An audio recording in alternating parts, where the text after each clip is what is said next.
Hello, everybody. Scott Golden here with the Pro Wrestling Logic YouTube channel and the um, 31st of August. I can't believe we're already in September edition of NXT. I know this show is going to be changing a bunch soon. Not exactly sure if that's a good or bad thing. Anyway, there's an entrance of Mandy Rose opening the show before her first match on NXT television. Returning to the brand, Saray defeats Mandy Rose with Gigi Dolan and JC Jane via countout. Rose does a bunch of heel stuff at the start, and then she takes Saray off her feet. Rose does push-ups with her on her hands, and then she's back taunting Saray, and Rose keeps pushing her down to the mat. Saray fires up with a bunch of offensive maneuvers, strikes primarily.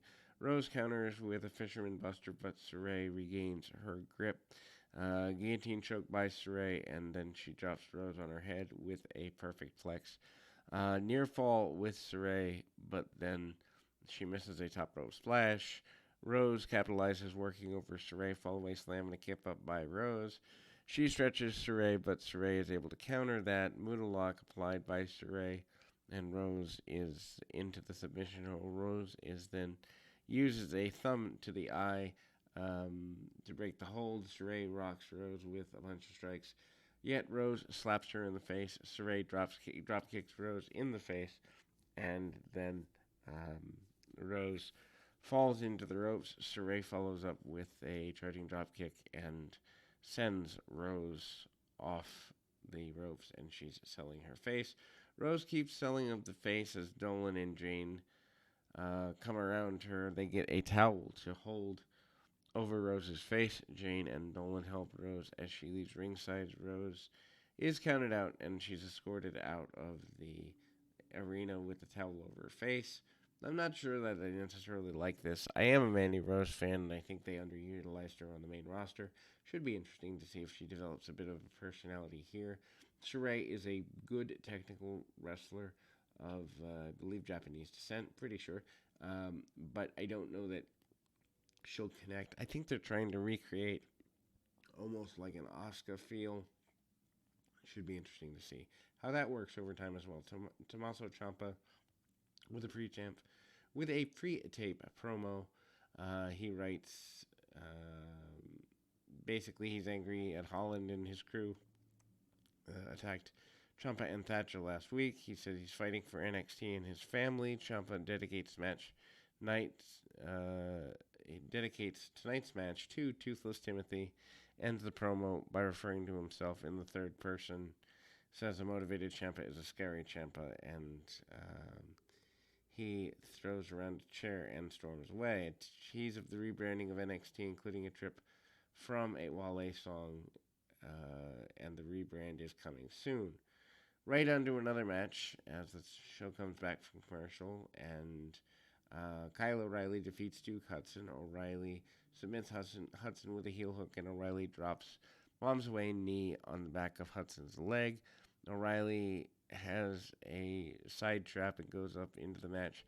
Hudson would go to work over O'Reilly's ribs. O'Reilly uses grappling, and then Hudson targets the ribs, fights back with a flurry. O'Reilly then gets 2 count, rolls up. Hudson is back working with the ribs, and then show cuts to picture-in-picture. Hudson is punishing O'Reilly as the show returns from the commercial break. O'Reilly begins his comeback with a bunch of kicks. Hudson is bouncing around but doesn't get everything he wants, and O'Reilly uses tilt-a-whirl to transition, guillotine choke. Hudson escapes the hold and goes on to suplex O'Reilly for near fall. O'Reilly gets hung up in the ropes here and catches Hudson with a pair of dragon screw leg drops. O'Reilly climbs the ropes and leaps off the top with a flying knee drop. Hudson's leg, and O'Reilly locks in the heel hook, and Hudson taps out. Basically, there is a commercial for the NXT UK Heritage Cup, and then we see NXT UK champion Ilya Dragunov, who I really enjoy, Actually, would love to have the time and the energy to cover NXT UK, but too many projects on the run. And again, right now, YouTube just a hobby for me. Would like to turn it into a revenue stream one day, but who knows if that happens. Anyway, Dragunov is stitched up over his eye, walks with a limp since the Instant Classic at 36, war with Walter. Dragunov begins telling the crowd that he's still alive after his recent bout. Not only is he alive, Dragunov is more alive than ever before. He feels like a man that survived the most intense battle of his life. Dragunov likes it here in NXT, and we'll see him again soon. Dragunov goes on to ask who's willing to take NXT UK title away from him. And then the Reign General has fallen. Dragunov exclaims, "Long live the Tsar." Azash McKenzie sits down with Kylie Ray for an interview. Kylie buries the rest of the roster and claims William Regal brought her to dominate NXT in the USA like she did in the UK. Mackenzie Mitchell is interviewing breakout tournament winner Carmelo Hayes and is interrupted by El Legado del Fantasma, setting up a match of Carmelo Hayes and Escobar at some point. Imperium, Marcel Bartel and Fabian Aichner defeating Drake Maverick and Grayson Walker. I don't know that I remember seeing Walker much. Bartel and Waller pinned Waller to win the match. Basically, the young newcomer Waller is in a pre-tape promo. He's overconfident and he's happy for his NXT debut. Maverick can only shake his head at Waller, and Waller's taught a lesson during the match. Maverick's in the role of basically trying to calm him down, but it doesn't really work. Waller makes a blind tag. Waller is blindsided by Maverick and is taken out after being rammed into the lighting grid. Double team on Waller, Doomsday Device, uppercut, and Bartel covers him for the pinfall. Ridge Holland pre-tape promo threatens to send Champa to the hospital. GT Dolan and JC Jane apparently attacks Saray backstage. LA Knight defeats Johnny Gargano with Indy Hartwell and Dexter Lumis. Bit of a surprise here. Knight pins Gargano after Gargano is distracted by issues with Lumis. I guess the story makes sense, but still surprised to see LA Knight put in the role of getting the victory. Knight's on offense early and is he basically does a series of hope spots, and then eventually Gargano is able to fire up, hits a bunch of moves, including super kicks and other such. Gargano works to the crowd a little bit, which Knight doesn't seem to do nearly as much as he used to, and then he's working the arm, tope by Gargano, and he nails Knight and sends him around the ring. All good things come to an end eventually. Knight drops Gargano on the ropes with a hot shot. Knight's in control again, and the show cuts to commercial. Knight's working over Gargano when the show returns from the break, and comeback by Gargano. Knight cuts him off. Gargano is able to avoid the splash. Knight is left to crash and burn. Slingshot spear by Gargano for near fall. Closest near fall of the match thus far. Knight measures Gargano for his finisher. Gargano counters. Knight has a counter of his own, so they basically go back and forth. There's the one final beat, and Gargano goes off the apron, falls into the arms of Dexter Lumis, and this upsets Gargano. Gargano's distracted. Knight goes with his headlock DDT and then steals one from Gargano.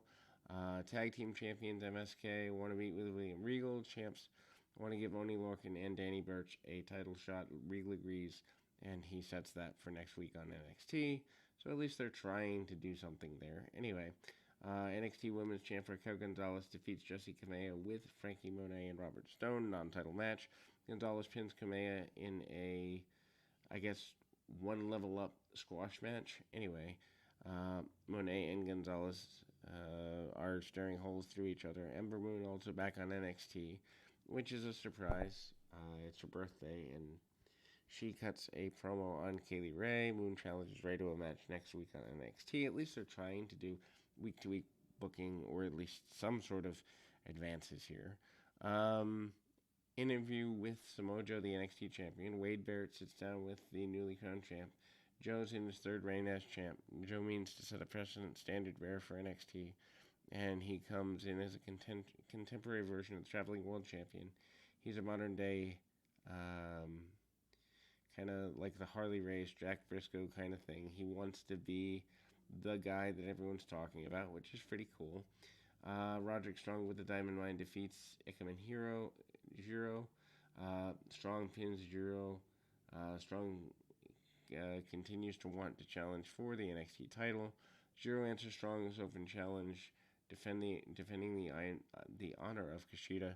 Build continues to Kushida defending the Cruiserweight Championship against Strong sometime down the road, but also he, I think, wants a match with any champion. At least that's how it came across. Jiro wants a sports coast and basically goes nuts from the beginning and then crashes into the ring steps. Strong punishes him, comebacks by Jiro, and then manages a fall on the Arabian Moonsault. Backbreaker by Strong turns the tide. Another falling backbreaker, and he's in control again. Casey Catanzaro, Caden Carter face off with the NXT Women's Tag Championships backstage interview with Mackenzie, Io Shirai, and Zoe Stark defending their titles next week on NXT. Shirai and Stark still don't get along. Cameron Grimes is back to his old to the moon shtick, and he's confronted by the grizzled young veterans. They have a replica of the $1 Million Championship, and they're teasing Grimes about the replica. Grimes drops the belt on Zach Gibson's foot. Grimes tosses him some cash to help with the pain and runs away laughing. Matches announced for next week. MSK defending the championships against Larkin and Birch. Ember Moon, Kaylee Ray, Zoe Stark, and Io Shirai defend the NXT Women's Tag Team Championships against Caden Carter and Casey Catanzaro. At least some of these talents, or most of them actually, have pushes that they've been behind. Ciampa pins Holland clean after Widow's Bell. Not necessarily sure that's a good comeback for Holland, but it is what it is. Fight spills to the outside of the ring pretty quickly. They fight at ringside. Ciampa has taken charge. Distraction by Lorcan and Birch, which allows Holland to hit Ciampa with a pounce. Match goes through picture-in-picture commercial. They trade strikes, shows returning, and comeback by Ciampa. Series of hard lariats, and then a near fall. Holland comes back with the Alabama Slam. Referee stops to check on Ciampa. Match continues. 2 count as Ciampa kicks out, just barely though. Slugfest, and they trade strikes. Ciampa comes back and hits a near fall. Fight goes to the outside for a second time. Ciampa drops him after a headbutt. Holland sends Ciampa into the barricade using a running power slam, almost like an Oklahoma Stampede, and Holland misses a second charge into the barricade. Holland goes for power slam. Ciampa is off the apron. Ciampa fights free and counters him. Ciampa catches Holland with the Widow's Bell and covers him with a clean pinfall. Dunn attacks Ciampa after the match. Lorcan and Birch hold Ciampa for Dunn. MSK enter and they make the save. They brawl with Lorcan and Birch to close the show. Overall, not a bad show, but also not something that necessarily needs to be here. In any event, we will continue right after this.